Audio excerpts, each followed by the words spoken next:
लावो, चांदी के साटी पहिरा हूँ तो लावो, सोने के कंगना पहिरा हूँ तो लावो, सोने के मेला ले जाऊँ तो लावो, हिलवा के झूलना झूलाऊँ तो लावो।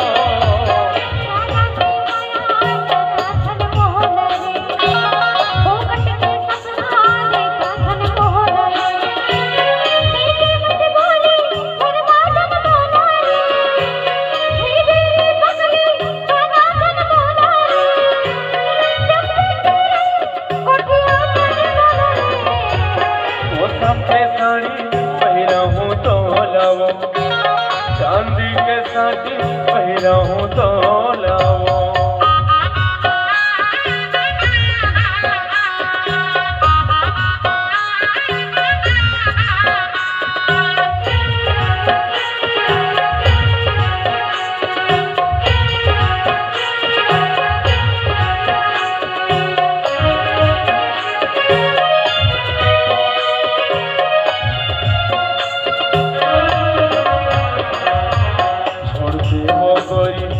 पहली के बाटला लगन करो अब के बाद, काहे भरोसा तोरे काहे विश्वास तेरी आत्मा से हरेगा।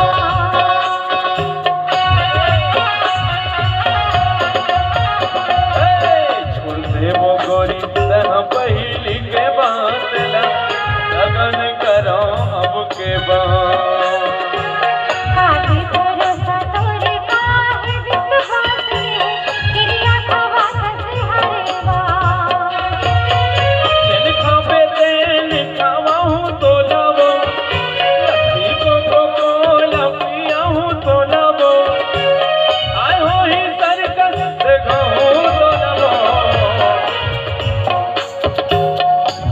के साड़ी पहिरा हूँ तो लावो, चांदी के साटी पहिरा हूँ